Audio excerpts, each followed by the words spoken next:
Today I want to talk about how duality and non-duality can sort of coexist. And more than that, how we can use dualistic frameworks, religious frameworks like Christianity, while not totally losing the truth of non-duality, that at the end of the day, all of our dualistic frameworks are constructs.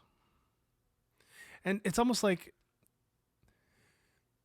when you go to the movies and you get lost in a story at the movies, you never get totally lost. If you're in a really intense film, the better the film is, the more it's like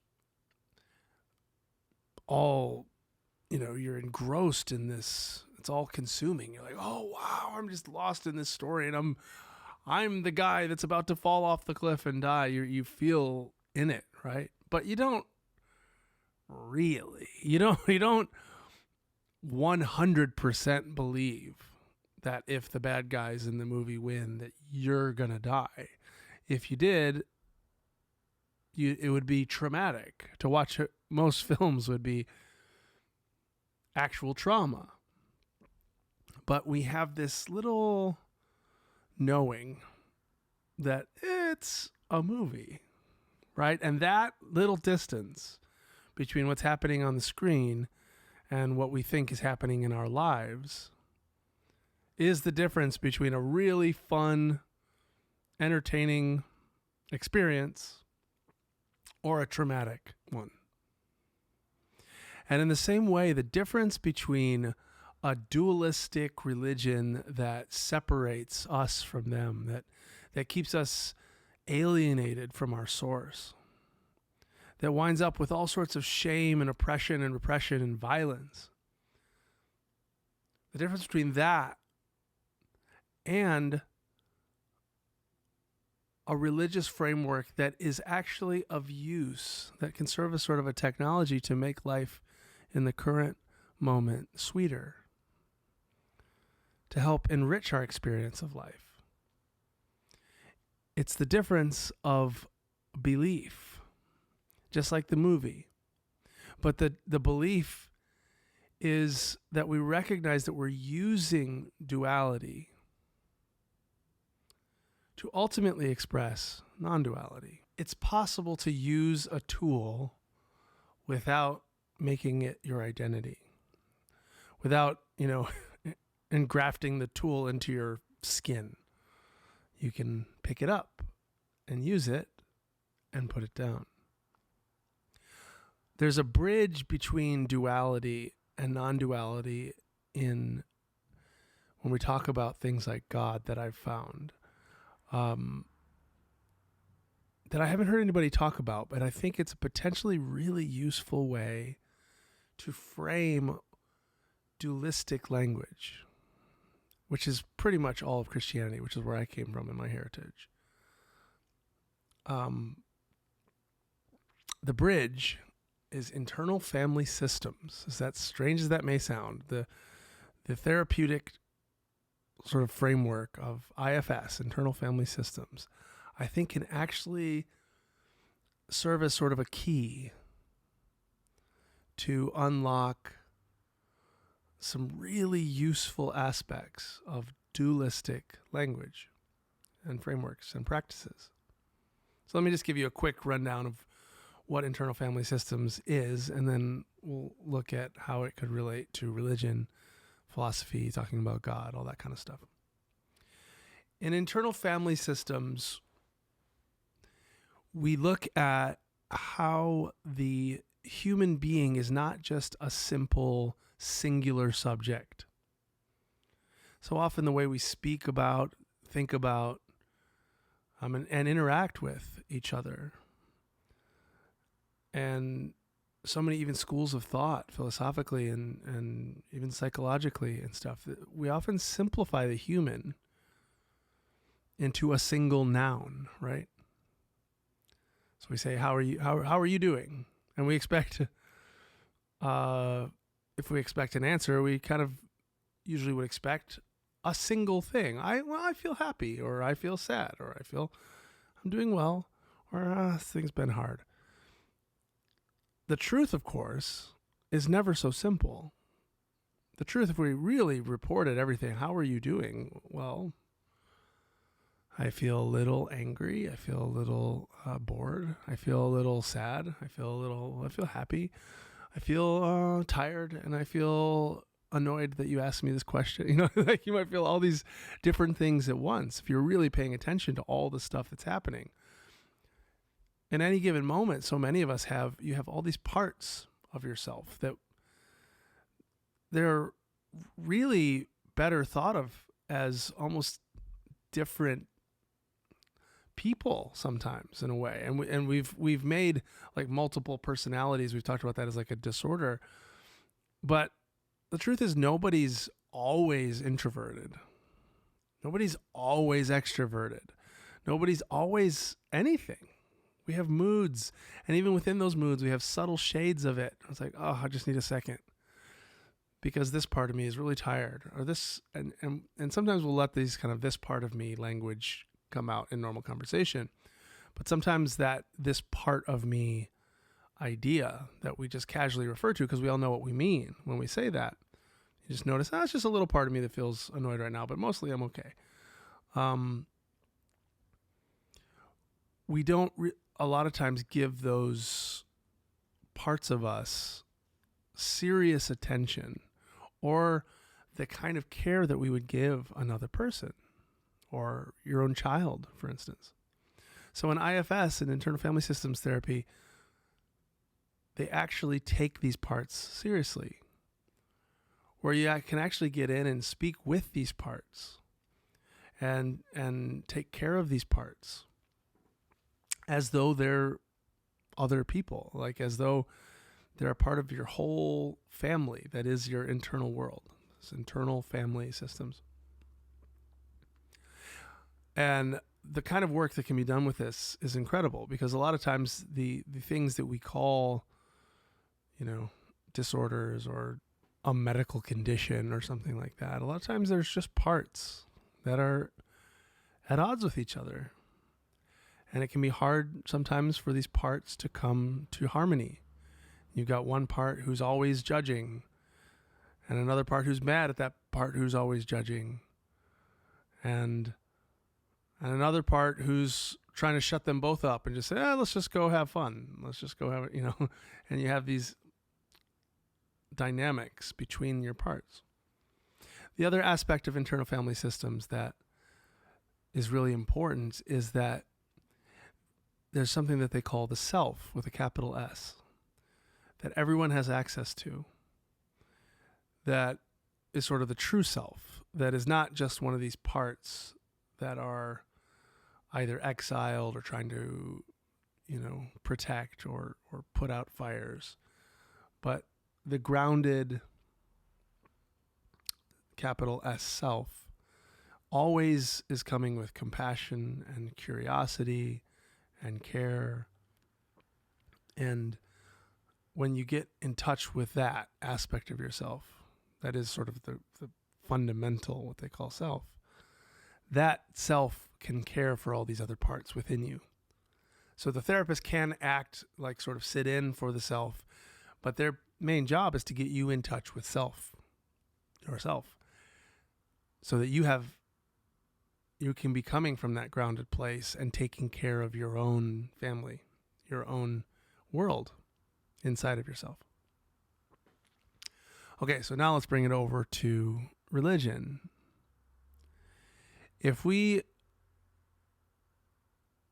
talk about God and me, and that divide that so many people have literally been killed for this sort of debate, right? Like, this has been heresy of the highest degree for a lot of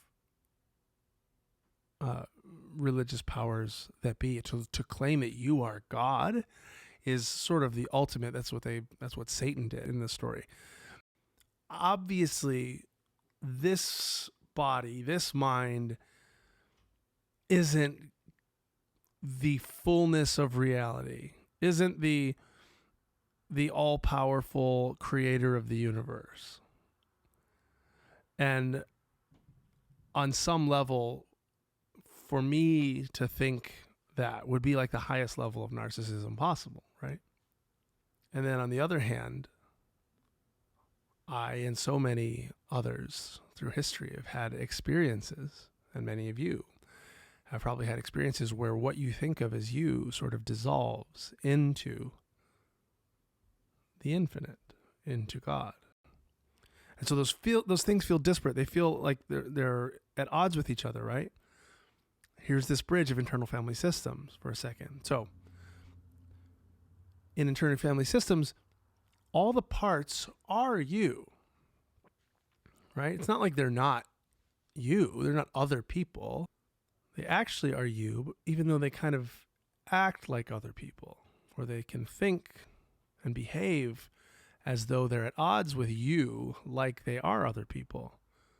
But when you're in self, you know that's not the case. They're part of you. No one part is the entirety of you, but it's you. But you can't really flip that from the other lens. You can't say, if you're in a part and you're going, I am self, right? If you're in a part that's just a protector, and the protector is trying to be a sort of false self, there are some parts that people have found in internal family systems that are sort of like false self. They kind of like pretend like they're the ground of being. They kind of pretend like they're grounded and compassionate and caring, but they're really still coming from fear and separateness and trying to manage the rest of the parts. The self is never trying to fix the other parts and trying to change them and with power sort of make them be a certain way. The self is always kind of coming up from underneath almost. It's like it's loving. It's always accepting the parts just as they are and inviting them into communion, into presence, and into remembrance. To remember that they're part of a bigger whole, that they're a part of this family system and they're part of self. And so that dissonance, that paradox in internal family systems gets resolved in the experience of moving into self. From self, it's not really a paradox. It's just how things are. You're just taking care of the parts within you. It would only be an unresolvable contradiction if you're lost as a part. Okay? So let's translate this again to religion. If what I think of as me, if I think of a me, if I go, well, am I God? Whatever that I is a part. Whatever I think of as me, if I or feel that this is me, this body, this brain, this mind, this personality, this thought, this feeling, whatever it is, it's a part. So no, it's not God in that sense. If there's a me to ask, it's not God in its fullness, and in the way that the part is not the self. But you see how you can say it from two sides. It is the self, but to mistake it as the self, that part as equaling the self from that lens, it's incorrect.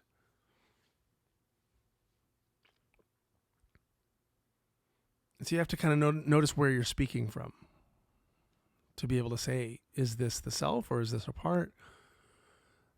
You have to be speaking from somewhere. It's not 100% objectively able to be spoken about, even meaningfully. And I think that's the same with religion. So when we're lost as parts,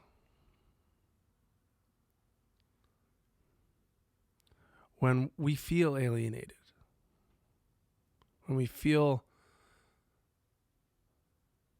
that we're not good enough, that we're not lovable, that we're sinners. Sometimes trying to jump right to non-duality might not be the most effective tool. In other words, it might not be effective just to be like, well, I am God, so don't worry about it. Sometimes a really helpful tool could be, from that place of feeling alienated, talking to God, to self, to the bigger ocean, letting the wave speak to the ocean. The wave is the ocean, and it's not the ocean, it's a wave of the ocean. So from a place of feeling like you're not the ocean, sometimes speaking dualistically to the ocean as though it's other than you, because that's what it feels like. Like, help me. Are you there? Could you help me? Could you remind me who I am? Could you open the eyes of my heart? I surrender. Let your will be done. Worship, praise, sacrament, practice, religious practice that actually allows for dualistic language, for thou,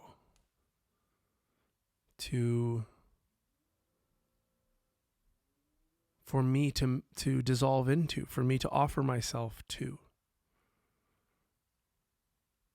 can be really beautiful and really useful.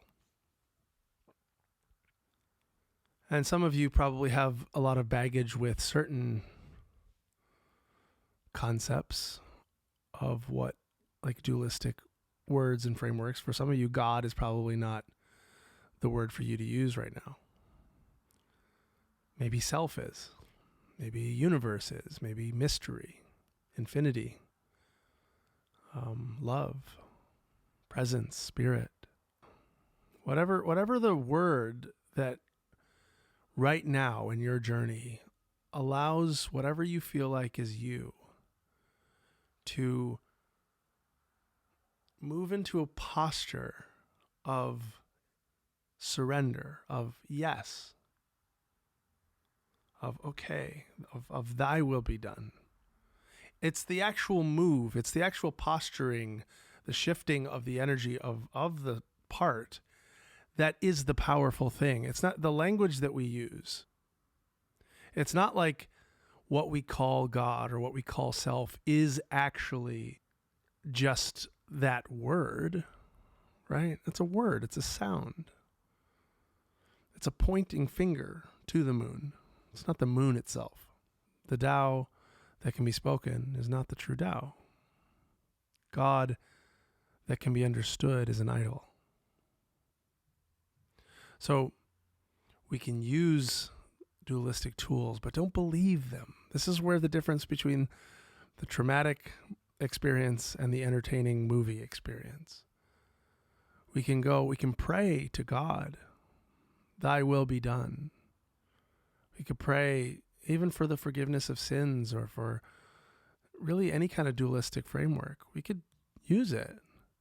But if you believe it totally, if you really believe that the God you're praying to is other fundamentally than you, and what you are is actually ontologically separate from God, and somehow existing on its own or something, like that you're actually apart from God. If you believe that 100%, that's the trauma. Now you're not in using a dualistic tool to help enrich life. Now you're lost in a nightmare.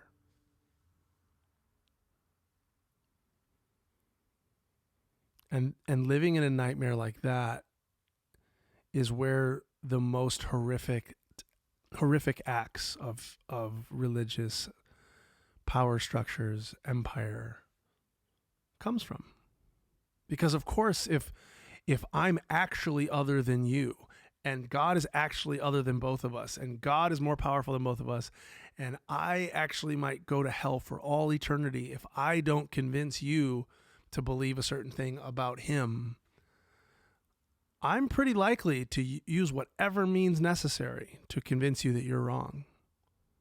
It'd be the only kind thing to do, including use violence, including shame you for how you're wrong. Whatever, any means necessary for an eternal consequence, it doesn't even compare. It would be justifiable to use literally any brutality, murder, torture, shame. There's nothing. What would be out of bounds as a temporary tool to achieve an eternal consequence?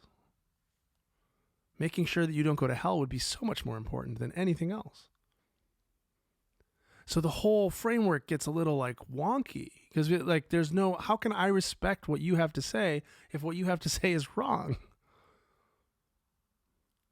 Right? So how can I respect you as a person? How can I honor you and have reverence for you if really you're separate from God and you're a threat to me, to God?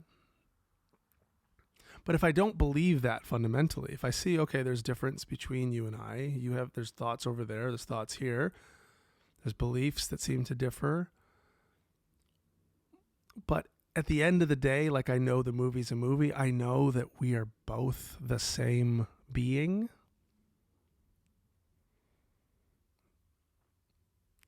That we're both in God. Well, now I have every reason in the world and ability to honor you,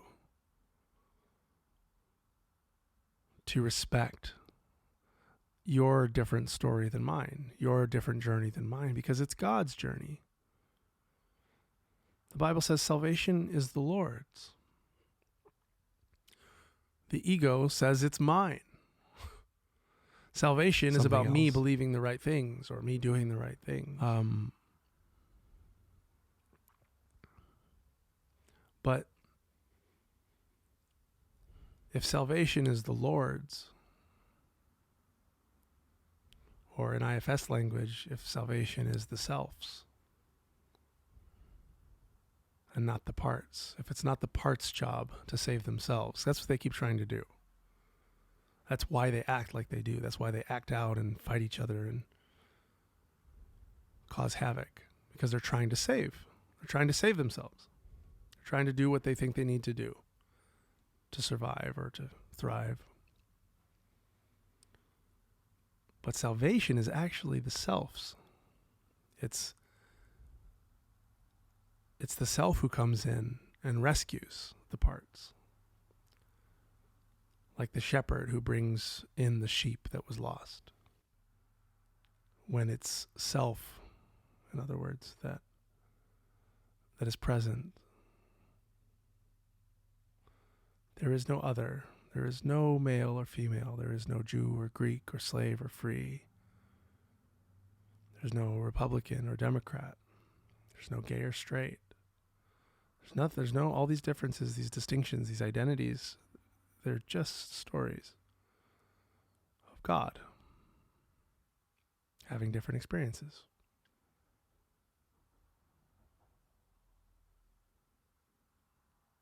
And from there, from that channel, we can enjoy all the difference and all the drama and the suspense. And in that, what happens to all these religions that we have, all these potential tools, they suddenly become potentially really beautiful. And none of them, and also with the possibility of coexisting.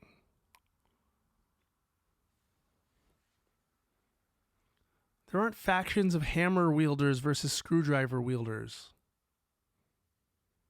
It's silly. Because when you need a hammer, you need a hammer. When you need a screwdriver, you need a screwdriver. When you need Kali, When you need a construct of like Kali, the goddess who loves us by eating our egoic attachments, you kind of need Kali. We don't have, in Christianity, we don't have a construct like that, a framework or an icon of anything that's like Kali. But when you need a cross, Christianity is perfect. So I hope you can hear me. I'm not trying to minimize or erase the distinctions of any religion. I'm actually saying the distinctions can actually be really powerfully potent and beautiful and useful when you need those distinctions. And then they're also not threatening when you don't need them. Some of you don't need church anymore. Great. You probably still need, community, because you're still part of the human family. If you don't need it, we do. We need you in community. But you might not need that version of church or that belief system or whatever it is. Just like you might not always need a hammer while you're building a house. But you don't have to define yourself as an ex-hammer wielder. You don't have to define yourself as anti-screwdriver. I hope that you feel free to use whatever tools you want, to lay down whatever tools you want, and to not judge others who might have needs of tools that you might not need right now. And also give yourself the freedom to pick up any tools in the future that you might want. Just because you don't need a hammer now doesn't mean you might not need it tomorrow. So hold it with open hands, whatever you're holding, and see it as a tool, and then you can be free not only to use what you need to use, you can allow others to use what they need to use.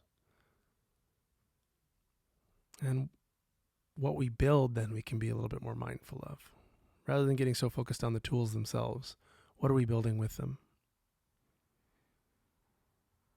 Can we build a more beautiful, harmonious home together using all the tools that we have that have been passed down from our ancestors?